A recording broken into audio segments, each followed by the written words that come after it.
अगर दुनिया जितनी है ना, तो ये 6 रहस्यमयी ताकतें आपके अंदर होनी ही चाहिए, जो मैं इस वीडियो में बताने वाला हूँ। और हाँ, इन 6 ताकतों में से कौन कौन सी ताकत आपके अंदर पहले से ही है, कमेंट में जरूर बताना। हर संडे को सेट मैक्स पर एक मूवी लगती है, KGF। सेट मैक्स का मकसद पैसा कमाना है, लेकिन लोगों का क्या मकसद होना चाहिए?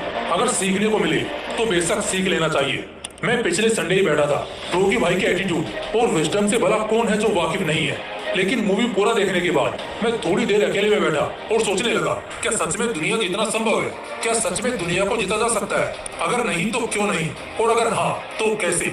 मैं 6 एटीट्यूड शेयर करूंगा, और इस एटीट्यूड को मैंने हिस्ट्री के तो सबसे बड़े राजा रहे हैं, फिक्शनल कैरेक्टर रॉकी भाई, बाहुबली, जिनकी पर्सनैलिटी को हमने देखा है। मैं उन सबके माइंड सेट्स को स्टडी करके उसके बेस पर ही आप सभी को 6 एटीट्यूड्स देने वाला हूँ, जो आप सभी को लाइफ में कभी इंसल्टेड या कभी इग्नोर्ड फील नहीं होने देंगे। तो चलो आगे बढ़ते हैं वीडियो में और जानते हैं कुछ एटीट्यूड रूल्स, जिससे कोई इंसान चाहे तो पूरी दुनिया जीत सकता है। एटीट्यूड नंबर 1, हर्ष इमोशनलेस नेचर। एक इमोशनल इंसान इस कलयुग में बस कुत्ता बनकर रह जाएगा। मैंने शायद पहले भी कहा है, आपने भी कई सक्सेसफुल लोगों से सुना होगा कि इमोशनल इंसान की जिंदगी बहुत दर्द में बीतेगी। एक इमोशनल आदमी को कभी राज्य सौंपा ही नहीं जा सकता। इसके लिए किसी पत्थर दिल आदमी को ही खड़ा करना पड़ेगा। अगर लाइफ में किसी बड़े पोजीशन पर खुद को देखना चाहते हो, तो सबसे पहली चीज कि आज और इसी वक्त में खुद को इमोशनलेस बनाना शुरू कर दो। दिल है जो जितनी बार कमजोर पड़ेगा ना, तुम उतनी बार बाजी हारोगे। इसलिए इमोशनलेस नेचर को खुद के अंदर पैदा करना सीखो और अपने आप को सख्त बनाओ। तुम जितने सख्त होते जाओगे, दुनिया वाले तुम्हें उतना ही सीरियसली लेना और तुम्हारी वैल्यू करना शुरू कर देंगे।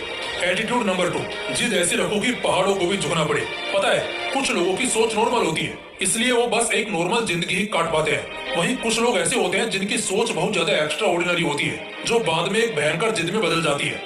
और जब ये जिद हकीकत में बदलती है, तो उसे चमत्कार ही कहते हैं। एक ऐसी जिद को खुद के अंदर पालना जिसे हर हाल में पूरा करना है, मतलब करना ही है। किसी का बाप भी साला हमको रोक नहीं सकता, चाहे वो जिद अपने ऊपर काम करके अपने आप को 100 गुना बेहतर बनाने की हो, या 100 लोगों की टीम को एक साथ सबसे बेहतर तरीके से काम कराने की हो। चाहे वो जिद किसी चीज को जीतने की हो या किसी टफ बंदे को उसी फील्ड में हराने की हो। जब ऐसी कोई जिद तुम्हारे अंदर जन्म लेती है ना, तो अंदर ही अंदर तुम एक योद्धा बनने लगते हो, जो अपने आप में देखते ही देखते इतना तगड़ा हो जाता है कि उसे कोई भी झुका नहीं पाता। Attitude number 3, be more sharp. हमेशा 4 कदम आगे की सोचो। जब भी मैं किसी ऐसे इंसान की बायोपिक उठाकर देखता हूँ, चाहे वो सिकंदर हो, जिसने दुनिया जीतने का सपना देखा और बहुत हद तक उसने सच भी किया, चाहे बात हिटलर की करें, चाणक्य की नीतियों के बारे में कुछ कहें, या जो भी राजा अपने समय के सबसे टफेस्ट और ताकतवर राजा रहे हो उनकी बात करें, हर कहानी में एक चीज तो कॉमन दिखती है, और उसी को कहते हैं स्मार्ट माइंड। एक ऐसी तेज बुद्धि का होना जो हमें धोखा, चाल या षड्यंत्र से बचाए और हमेशा किसी गलत जाल में फंसने से रोके। अगर दुनिया जीतने का ख्वाब रखते हो, तो याद रखना, रास्ते में बहुत से दुश्मन आएंगे जो कदम कदम पर कांटे बिछाएंगे। अगर यह 4 कदम आगे देखकर चलना नहीं सीखे, तो रास्ते में ही दम तोड़ दोगे। इसलिए चाल को समझना सीखो और अपने ऊपर चली चाल को उसी अंदाज में अपने दुश्मनों के ऊपर चलाना सीखो, बहुत आगे जाओगे। एटीट्यूड नंबर 4, भरोसा करना भूल जाओ। किसी पर भरोसा करना अच्छी बात है, क्योंकि भरोसे पर ही दुनिया कायम है। तुम्हें डॉक्टर के ऊपर पूरा भरोसा होता है, तभी तो तुम उसके यहाँ आधी रात को भी पहुंच जाओगे। तुम्हें इलेक्ट्रीशियन पर भरोसा है, तभी तो तुम उसे अपने घर के वायरिंग के साथ छेड़खानी करने दोगे। तुम्हें रेलवे पर पूरा भरोसा है, तभी तुम टिकट कटाकर अपने गांव पहुंचते हो।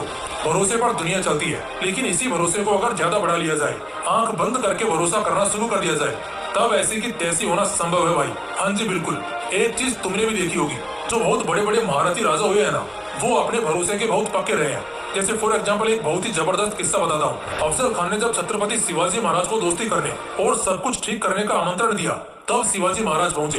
अफजल खान, एक 7 फुट लंबा चौड़ा शख्स, शिवाजी महाराज का इंतजार कर रहा था। जब शिवाजी महाराज उसके दरबार पहुंचे, तब अफजल खान दोनों हाथ फैलाए शिवाजी महाराज को गले लगाने का इशारा कर रहे थे, और जैसे ही शिवाजी महाराज उसके गले लगे, अफजल खान ने दोगलापन किया, क्योंकि उसने ये सिर्फ एक ढोंग किया था और धोखे से उसने अपने हाथ में चाकू छिपा रखा था। लेकिन शिवाजी महाराज उसकी ये चाल पहले से ही जानते थे, इसलिए उन्होंने अफजल खान के पेट को अपने बाग नक्शे फाड़ने में जरा भी देर नहीं की, और कुछ पलों में ही अफजल खान को उसकी औकात दिखा दी। दोस्तों, अगर अपना विशाल साम्राज्य खड़ा करना चाहते हो ना, तो कुछ बहुत जरूरी नियमों को सीख लो, जिसमें सबसे बड़ा नियम यही है कि खुद के और खुदा के अलावा किसी पर भी 100% यकीन मत करना।